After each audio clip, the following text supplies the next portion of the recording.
కళ్ళకు కాటుక వెడితే కన్యాకుమారిని నా కళ్ళు చూడబోతివి బొమ్మల నడుమ బొట్టు వెడితే పల్లెతనంగుంటను నిన్నే ఇడిసి పెట్టను అవ్వయ్యకు చిన్నదాన్ని శివంగి పిల్లను చిన్న చూపు చూస్తే నిన్ను నేను ఇడిసి పెట్టను ఓ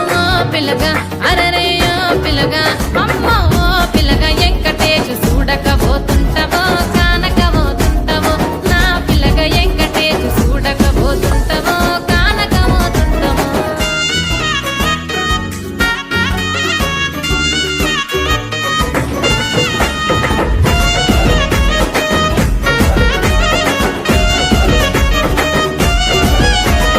మన ఊరిలో నన్ను మించే అందమెవరికున్నదో అందగా